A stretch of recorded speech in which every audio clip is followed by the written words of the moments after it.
बच्चों, आज का अपना पाठ है पाठ 6 अकारांत नपुंसकलिंग शब्द। अपन ने पाठ 4 और पाठ 5 पढ़ लिया था। पाठ 4 के अंदर पुल्लिंग शब्दों के बारे में बताया गया था और पाठ 5 के अंदर स्त्रीलिंग शब्दों के बारे में बताया गया था। लेकिन यह पाठ 6 है, इसके अंदर नपुंसकलिंग शब्दों के बारे में बताया गया है। नपुंसकलिंग शब्द किसे कहते हैं? आप सबको पता है कि जो शब्द जड़ पदार्थ का बोध कराए उसे हम क्या कहेंगे? नपुंसकलिंग शब्द कहेंगे। जो पुरुष जाति का बोध कराएगा वो पुल्लिंग, जो स्त्री जाति का बोध कराएगा वो स्त्रीलिंग। लेकिन जो जड़ पदार्थ का बोध कराए उसे क्या कहेंगे हम? नपुंसकलिंग। जैसे पुल्लिंग के शब्द तीनों वचनों में चलते हैं, एक वचन, द्विवचन और बहुवचन। उसी तरह से नपुंसकलिंग के शब्द भी तीनों वचनों में चलेंगे, एक वचन, द्विवचन और बहुवचन। जैसे पुल्लिंग शब्द क्या होते हैं? जो ऐसे अंत होते हैं उन्हें हम क्या बोलते हैं? पुल्लिंग शब्द बोलते हैं। आकारांत स्त्रीलिंग शब्द जिनका अंत आ से होता है उन्हें हम आकारांत स्त्रीलिंग शब्द बोलते हैं। जैसे बालक, क, अंत किस पे हो रहा है? ए पे हो रहा है, तो ये क्या है? आकारांत पुल्लिंग। बालिका, अंत किस पे हो रहा है? आ पे हो रहा है, तो ये क्या है? आकारांत स्त्रीलिंग। अब आता है आकारांत नपुंसकलिंग। ऐसे अंत होने वाले नपुंसकलिंग, मतलब जिन शब्दों का अंत किससे हो? ए पर ही हो, लेकिन वो जड़ पदार्थ का बोध कराएं, उसे हम क्या कहेंगे? नपुंसकलिंग कहेंगे। और नपुंसकलिंग के शब्द कैसे चलते हैं? एक वचन में अपन लगाते हैं मैं, द्विवचन में एक ही मात्रा और बहुवचन में आनी। अब आप वीडियो के साथ साथ इसका उच्चारण करेंगे। जैसे पुस्तक का पुस्तकम, पुस्तके, पुस्तकानि। फिर आता है पुष्प, पुष्पम, पुष्पे, पुष्पाणि। रूप्यक, रूप्यक यानी रुपया, रूप्यकम, रूप्यके, रूप्यकाणि। पत्र, पत्र के दो अर्थ होते हैं। एक तो होता है पत्र, ये चिट्ठी वाला पत्र जिसको हम लेटर कहते हैं। एक होता है पत्र यानी पत्ता, जो वृक्ष के पत्ते होते हैं, उसे भी हम क्या कहेंगे? पत्र कहेंगे। दोनों किस में रहेंगे? नपुंसकलिंग में रहेंगे। तो अपन इसका उच्चारण करते हैं पत्रम, पत्रे, पत्राणि। चित्रम, चित्रे, चित्राणि। फलम, फले, फलानि। फिर आता है वस्त्र, वस्त्रम, वस्त्रे, वस्त्राणि। जैसे जैसे मैं उच्चारण कर रही हूँ वैसे वैसे आपको वीडियो के साथ क्या करना है? उच्चारण करना है। वीडियो को 2-3 बार प्ले करके और ऐसे शब्दों का उच्चारण करना है जिससे आपको कि शब्द के शब्द रूप बनाने आएंगे कि एक वचन में कैसे रूप बनेगा, द्विवचन में कैसे बनेगा और बहुवचन में कैसे बनेगा। जैसे मित्र, मित्र को क्या कहेंगे? मित्रम, मित्रे, मित्राणि। कलम, कलमम, कलमे, कलमानि। फिर आता है नक्षत्र, नक्षत्रम, नक्षत्रे, नक्षत्राणि। मुखम, मुखे, मुखानि। ऐसे ही है चक्र, चक्रम, चक्रे, चक्राणि। उद्यानम, उद्याने, उद्यानानि। फिर आता है दूरदर्शन यंत्रम, दूरदर्शन यंत्रे, दूरदर्शन यंत्राणि। ऐसे आपको अन्य आकारांत नपुंसकलिंग शब्दों का अभ्यास करना पड़ेगा। जैसे दुग्धम, दुग्धम एक वचन है। अब दुग्धम का द्विवचन क्या बनेगा? दुग्धे। क्या बनेगा? दुग्धे। बहुवचन क्या बनेगा? दुग्धानि।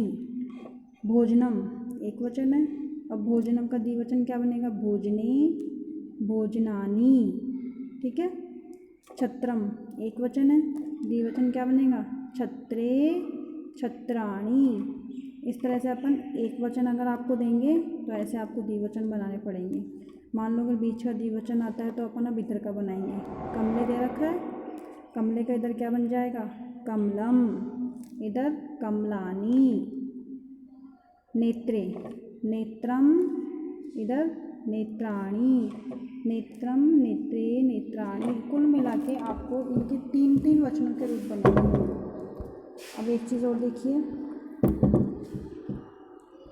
अब जैसे एक वचन का प्रयोग होगा, एक वचन यानी किसी एक के लिए। अगर किसी एक के लिए कोई चीज़ प्रयोग में ली जाती है तो उसमें अपन क्या लगाते हैं? मैं लगाते हैं। जैसे पुस्तकम मतलब एक पुस्तक। अगर 2 पुस्तक आ जाए तो पुस्तके द्विवचन है, और 2 से ज़्यादा हो तो पुस्तकानि। अगर आपको पूछा जाए 2 फूल, तो 2 फूल को संस्कृत में क्या बोलते हैं? आपको पता है? फूल को तो क्या बोलते हैं? पुष्प बोलते हैं। लेकिन आगे लग गया 2, तो 2 फूल को क्या बोलते हैं? पुष्पे। किस में रूप रहेगा? द्विवचन में। ठीक है। फिर आगे जैसे आता है बहुत सारे पत्र। अब आपको पता है पत्र को तो क्या बोलते हैं? पत्र बोलते हैं। लेकिन बहुत सारे लग गया तो बहुत सारे के लिए क्या आएगा? पत्राणि। क्या आएगा? पत्राणि आएगा। एक पत्र, 2 पत्र और बहुत सारे पत्र। ऐसे ही अपने दूसरे आते हैं एक चित्र, 2 चित्र और बहुत सारे चित्र। ऐसे आता है एक फल, 2 फल और बहुत सारे फल। फिर आगे आता है वस्त्रम यानी एक वस्त्र, वस्त्रे यानी 2 वस्त्र, वस्त्राणि यानी 2 से ज़्यादा वस्त्र। अब जैसे पूछा जाए नक्षत्राणि, मान लो परीक्षा में आ जाए नक्षत्राणि, इसका शब्दार्थ बताओ, तो आप क्या बताओगे? और ब्रैकेट में दे दिया जाए ए ऑप्शन 1 नक्षत्र, बी ऑप्शन 2 नक्षत्र, 3 ऑप्शन बहुत सारे नक्षत्र, और आपका प्रश्न है नक्षत्राणि। आपको पता है नक्षत्राणि का मतलब नक्षत्र होता है, लेकिन उन ऑप्शन के अनुसार आप कौन से नक्षत्र पे टिक लगाएंगे? 1, 2 या बहुत सारे पे? बहुत सारे पे टिक लगाएंगे हम। क्यों? क्योंकि नक्षत्राणि का मतलब क्या होता है? बहुत सारे। अगर वाक्य में मैं लग रहा है तो एक की बात हो रही है, एक ही मात्रा आ रही है, एक ही मात्रा, तो 2 की बात हो रही है। आनी आ रहा है तो किसकी बात हो रही है? बहुत सारों की बात हो रही है। जैसे मित्रे 2 मित्र, कल में 2 कलम, नक्षत्रे 2 नक्षत्र, मुखे 2 मुख, चक्रे 2 चक्र, 2 की बात होगी। अगर एक ही मात्रा आएगी तो 2 की बात होगी, और अगर मैं आएगा तो 1 की बात होगी। जैसे चक्रम 1 चक्र, उद्यानम 1 बगीचा, दूरदर्शन यंत्रम 1 दूरदर्शन यंत्र। अगर आनी आएगा तो बहुत सारों की बात होगी। जैसे आम्राणी 2 से ज़्यादा है तो अपन क्या लगाएंगे? आनी लगाएंगे, मतलब बहुत सारे आम। कंदुकानी 2 से ज़्यादा है, जब 2 से ज़्यादा चीज़ होगी तो अपन क्या लगाएंगे? आनी लगाएंगे, मतलब बहुत सारी गेंद। कंदुक का मतलब होता है गेंद, अब आनी लग गया तो बहुत सारी गेंद। पात्राणी मतलब बहुत सारे बर्तन। इस तरह से आप इन सब के शब्द रूप बनाएंगे। जैसे पत्रे, अब पत्रे का यहाँ पे द्विवचन तो दे रखा है, लेकिन आपको क्या बनाना है? एक वचन और बहुवचन बनाना है। इस तरह से ये बनता जाएगा पूरा। जैसे अपन लेते हैं ग्रहम, ग्रहम का क्या बनेगा? ग्रहम, ग्रहे, ग्रहाणी। क्रीडनके दे रखा है, क्रीडनकम, क्रीडनके, क्रीडनकानी। कुछ नहीं करना आपको, अगर बीच का दिया हुआ रहता है तब तो आपको इधर का सॉल्व करना है और इधर का सॉल्व करना है। मतलब अगर द्विवचन में दिया हुआ रहेगा, मान लो ये वाला परीक्षा में दिया हुआ रहता है, इन दोनों की साइड क्या रहता है? खाली स्थान, फिल इन द ब्लैंक्स। तो फिर आपको एक वचन और बहुवचन का देना पड़ेगा। इस तरह से आपके ये नपुंसकलिंगी शब्द पूरे हो जाएंगे। और आपको इन सब के शब्दार्थ याद करने हैं। मैंने आपको पिछले वाले जब पाठ पढ़ाया था, पाठ 5, तब भी आपको बताया था। अभी तो क्या है, चित्रों के माध्यम से समझाया गया, क्योंकि आपकी अभी संस्कृत पहली बार आई है। लेकिन बाद में जैसे जैसे आगे क्लास में जाओगे तो ये सारे चित्र क्या होते जाएंगे, गायब होते जाएंगे। इसलिए आपको इनके शब्दार्थ याद होने चाहिए। अब अपन एक बार शब्दार्थ भी देख लेते हैं। इसमें आपने पाठ 6 के अंदर आपने 3 तरह से इसको सीखा। एक तो शब्द रूप बनाना सीखा, एक आपने इनके फिलप्स सीखे कि एक वचन में दिया हुआ रहता है तो कैसे भरना है, 2 वचन में दिया हुआ रहता है तो कैसे भरना है। अब अपन देखते हैं इनके शब्दार्थ। इन सब के शब्दार्थ आपको समझ में आ रहे हैं। पुस्तकम यानी पुस्तक, ये तो सब आपको चित्र देख के समझ में आ रहा है। पत्र का आपको बताया था, चित्र का यानी चित्र। फलम, माना कि ये पपीता है, लेकिन ये क्या है, एक फल का रूप है, इसलिए यहाँ पे क्या लिखा है अपन ने, फलम लिखा है। अगर इस पपीता की जगह अगर आम होता, अमरूद होता, कुछ भी होता, तब भी अपन क्या लिख सकते थे, फलम लिख सकते थे। अब जैसे आता है वस्त्र, वस्त्र का मतलब वस्त्र होता है। आगे जैसे कलम, कलम का मतलब पेन, पेन को संस्कृत में क्या बोलते हैं, कलम बोलते हैं। फिर आता है सितारे, सितारों को संस्कृत में क्या बोलते हैं, नक्षत्र, क्या बोलते हैं, नक्षत्र। पहिया, पहिया को संस्कृत में क्या बोलते हैं, चक्र, क्या कहते हैं, चक्र। तो इन सब के शब्दार्थ आपको चित्र देख करके याद करने हैं, अपनी समझ से याद करने हैं कि यह चित्र किसका है।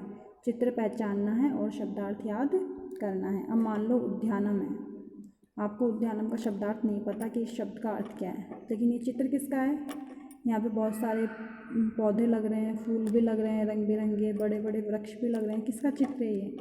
यह चित्र बगीचे का है। किसका है? बगीचे का। तो उद्यान का मतलब क्या होता है? बगीचा होता है। जैसे मान लो दूरदर्शन यंत्रम, आपको दूरदर्शन का मतलब तो नहीं पता, लेकिन चित्र को देख के आप पहचान सकते हैं कि ये क्या है, टेलीविज़न है। तो दूरदर्शन यंत्र का मतलब क्या होता है? टेलीविज़न। आगे आता है भोजनम, ये क्या है? भोजनम यानी भोजन। कंदूक, ये नया शब्द आया है आपके। कंदूक का मतलब आपको नहीं पता कि कंदूक किसे कहते हैं, लेकिन चित्र देख करके आप पता लगा सकते हैं ये चित्र किसका है। इस चित्र में क्या है? गेंद है। तो कंदूक का मतलब क्या होता है? गेंद या बॉल। छत्र, छत्र का मतलब नहीं पता, लेकिन आप चित्र को देख करके अंदाज़ा लगा सकते हैं, छत्र यानी छाता। भूषण, भूषण यानी आभूषण। ऐसे ही है मिष्टान्नम, यह चित्र किसका है? लड्डू का है। मिष्टान्नम यानी मिठाई। पादत्राणनी, जैसे मान लो अपन ने स्त्रीलिंग में अपन ने पढ़ा था पादुका, पादुका मतलब चप्पल। अब चप्पल को संस्कृत में पादुका बोलते हैं, तो जूतों को क्या बोलते हैं? क्या बोलते हैं जूतों को? पादत्राण। क्या बोलते हैं? पादत्राण। पादत्राण यानी जूते। ये क्या है? खिलौने हैं। खिलौनों को क्या बोलेंगे? क्रीडनक। क्या बोलेंगे? क्रीडनक। ये देखो फल है, केले का फल है, केले को क्या बोलेंगे? कदली फल। क्या बोलेंगे? कदली फल। द्राक्षा फल, द्राक्षा फल यानी अंगूर, द्राक्षा यानी अंगूर। ऐसे आपको ये सारे शब्दार्थ याद करने हैं। कुछ ऊपर चित्र देख के याद करने हैं, कुछ इस पुस्तक में से याद करने हैं ये सारे शब्दार्थ। ठीक है। उसके बाद में ये अभ्यास प्रश्न अपन अगली वाली जो कक्षा होगी उसमें अपन इसको हल करेंगे। तब तक आपको क्या करना है? केवल और केवल इनके शब्दार्थ याद करने हैं, और जैसे जैसे वीडियो प्ले करोगे, मैंने उच्चारण किया है वैसे वैसे आपको साथ में इसका उच्चारण करना है। उच्चारण करने से आपको शब्द रूप बनाना आएगा, और आपको पुल्लिंग, स्त्रीलिंग और नपुंसकलिंग तीनों लिंगों के शब्दों के शब्द रूप बनाने में आपको सहायता मिलेगी, और आपको पहचान होगी कि पुल्लिंग का कैसे बनता है, स्त्रीलिंग में कैसे लाइन चलती है, और नपुंसकलिंग में कैसे लाइन चलती है। ठीक है। अगर आपको समझ में नहीं आया है तो कमेंट बॉक्स में कमेंट करके अपनी प्रॉब्लम शेयर कर सकते हैं। ठीक है।